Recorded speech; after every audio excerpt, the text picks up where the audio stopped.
Here's the 0-1. This is going to be a tough play. Bryant, the Cubs with the right size. James catches, puts up a three. Won't go. Rebound box. Back out to Allen. His three-pointer. Bang! Tie game!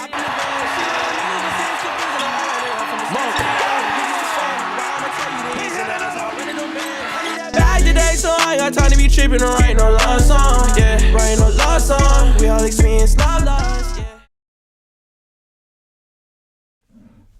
Man, what a game. What a game. Basketball is a weird game. Basketball is a weird game. The game just ended. And I don't know.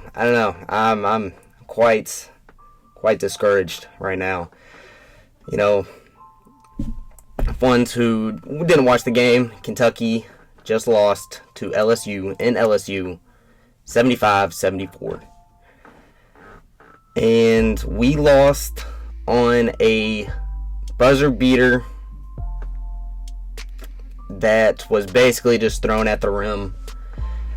And yeah, that's how we lose. And it hurts. That one really just sucks. That one sucks, especially how that game ended. Yeah, I mean, right now, like my head's not there. My head's not in the game right now. But yeah, we lost that one after Rob Dillingham hit a shot, which he left 10 seconds on the clock. Hit a shot to take the lead with about 10 seconds on the clock. And I already know, I haven't seen it yet, but I already know people are going to be like, why? They're probably going to blame Cal and say, why did you have Dillingham make that shot so early? You have to. Like, Dillingham did good by shooting that ball so early. You know, because if he does miss, that gives us a chance to either potentially get an offensive rebound, put back, or if LSU gets the ball, foul them, and we get another chance. So, I mean, yeah, Dillingham did the right thing by shooting it with 10 seconds on the clock. And then LSU goes down, throws a shot up that's blocked by Thiero. Thiero just can't grab it, and just unfortunate timing for a Kentucky fan. Beautiful timing as a LSU fan. And yeah, which I'm not here to say anything, but there were 0.5 seconds on that clock. I'm just gonna say it. There was 0.5 seconds on the clock when that ball went in. We technically should have got another possession, but I get it. But yeah, looking at this game, the overview of this game, a very weird game. And I think I said it after the Auburn game, just basketball is a weird sport, man. It's such a weird sport. Like, Auburn was surging, probably the hottest team in the SEC, maybe besides South Carolina at the time. Undefeated at home. Kentucky goes in there and just absolutely wins. This game, which, I mean, LSU is surging right now, but so was Kentucky, and I feel like Kentucky was surging at a higher level, in my opinion. But yeah, and then the actual game itself was such a strange game from the start. From the start, you know, both teams came out just absolute firing on all cylinders. Reeves couldn't miss. And then it went ice cold. Literally ice cold. LSU went on like 7 minutes without scoring. Kentucky followed it back up with like 5 minutes without scoring. And then Kentucky had a good run at the end of the first. Well, come out in the second half, we hit back-to-back threes. And I'm like, it's a 15-point game. We're going to blow this thing open. This thing, pack it up. It's a done deal. And then LSU proceeds to go on a 16-0 run to come all the way back, tie the game, and it just played out that way. LSU hit some major shots and tightly contested shots. They just hit big shots. You know, if you're a following Kentucky fan, like, you just know that. I mean, it is what it is. These guys wouldn't be hitting these shots if they were playing Arkansas. You know, like, it's just, I don't know. There's a magnet in the ball or something. And then we had to essentially play from behind majority of the game. And history shows minus North Carolina, minus Florida, and I think St. Joseph's. Kentucky has a problem down the stretch. And I think that we handled the pressure very well in this game. I think this game was one of our better games the last 2 minutes, 3 minutes of the game, besides LSU hit a late three-pointer and then the last second shot that went in for LSU. But other than that, I think we handled that pressure fairly well. There was obviously there's a bunch of stuff that you could say that we could have done differently. And then another thing that kind of stuck out to me is Antonio Reeves himself. You know, he was on fire in that first half. He could not miss. The man could not miss in the first half. And then he essentially went invisible. And I know he was probably tired. He kept checking in and out of the game pretty much all the second half. Luckily, that game could have been a lot uglier if Rob didn't get going. But with Rob getting going, he kind of kept us in the game. But yeah, Reeves kind of just got silent, you know. This is the third game where an issue I see, and maybe it's not as big as other people view it, but I think it will, especially being essentially 1 week away from March. This is the third straight game where our turnovers have been really bad. Like, really bad compared to what we have been the whole rest of the season, you know? We don't turn the ball over, and we have the last couple games. And tonight was the exact same thing. Like, we turned the ball over like crazy. Had some crucial turnovers.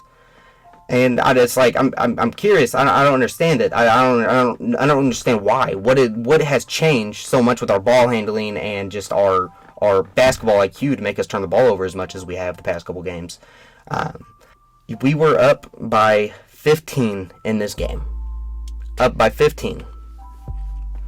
And that alone should be inexcusable.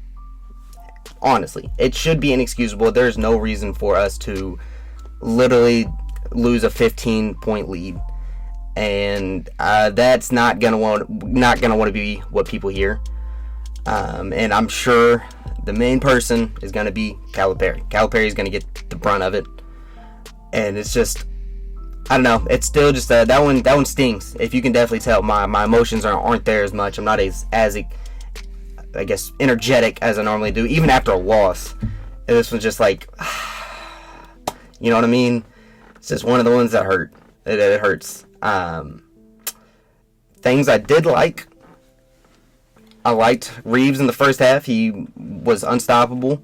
Justin Edwards had another good game. He continues to get confidence back. And then obviously Rob proved that he can be a clutch player down the stretch. You know, he had a crazy and one that was just like, what was funny was you could see the LSU student section behind Kentucky, and then they showed the replay of Dillingham's layup, and like the whole student section was like, how did that ball just go in? So he had a clutch and one. He obviously hit that shot to take the lead with 10 seconds left.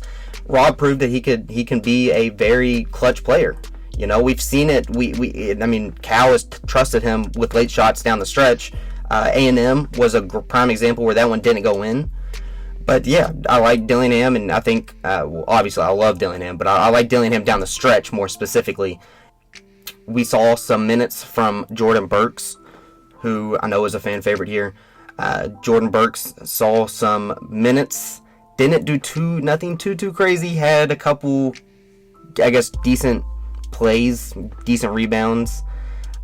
Bradshaw and Big Z continue to kind of just struggle. Ugo struggled tonight, definitely. And you know, so like I said, we were up by 15, and LSU starts coming back. They start going on this big run, and we immediately started going back to some of these old kind of just habits, breaking down on defense, poor shot selection, where, I mean, to me, I genuinely thought that we were starting to figure it out. We weren't going to see this anymore, right? Or if we did, it was going to be a very short spurt of it. And it looked like from 14 minutes to 9 minutes, that's all we did. And that's how LSU really got back in the game. Just leaving our assignments, leaving shooters wide open. Our literally offensive rebounding was terrible. Defensive rebounding was terrible. Again, where it has been such a big example, or big problem in the past. Obviously, it happened the last shot. We couldn't get that offensive board. And stuff like this happens. I just don't know how to necessarily fix a problem like that. How do you break that habit that whenever stuff gets very hectic, it gets loud, it gets intense, how do you break this young team or this inexperienced team to not revert to your old habits? How do you get them to continue to stay together and play Kentucky basketball? How you did play against Ole Miss, against Auburn. I don't know. Obviously, I'm not a coach.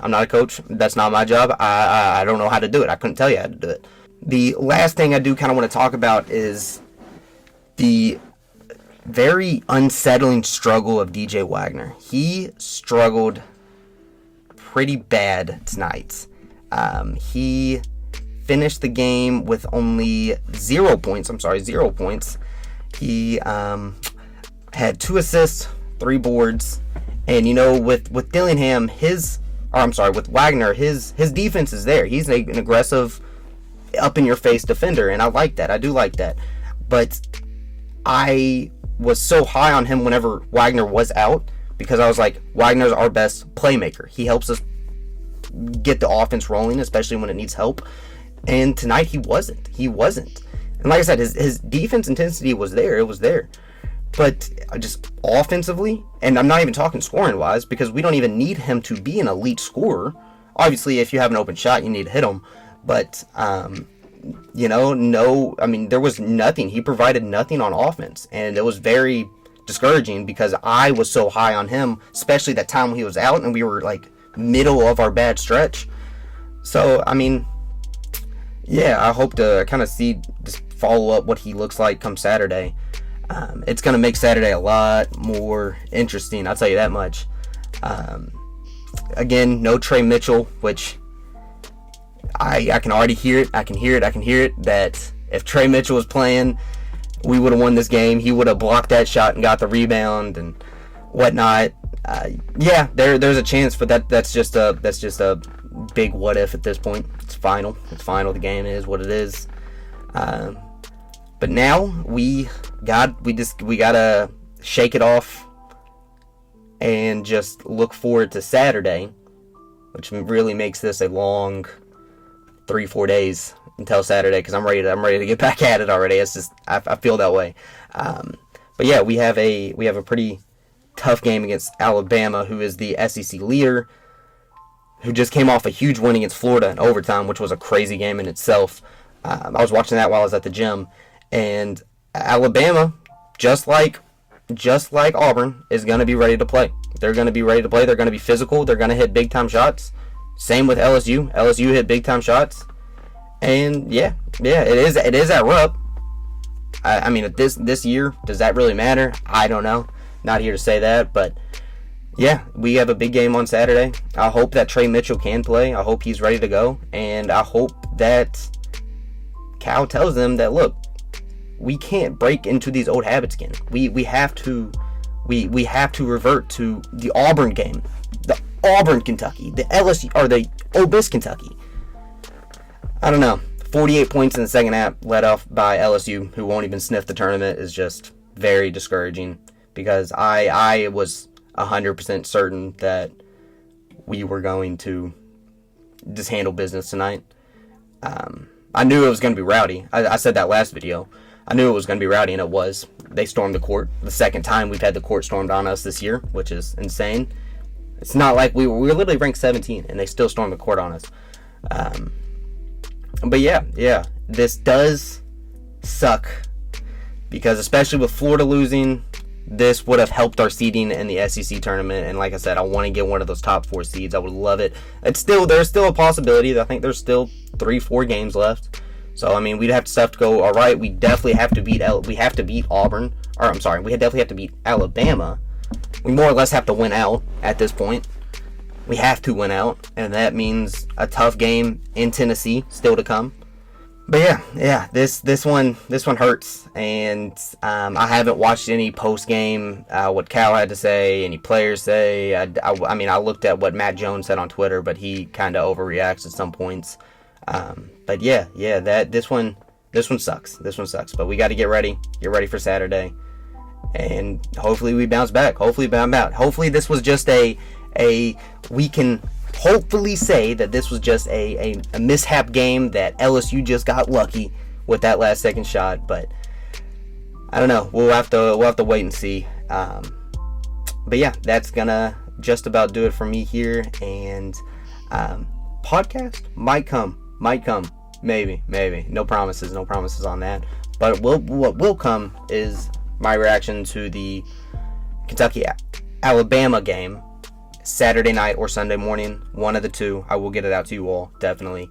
But other than that, I'm Parker, and I will see you guys in the next one. Peace.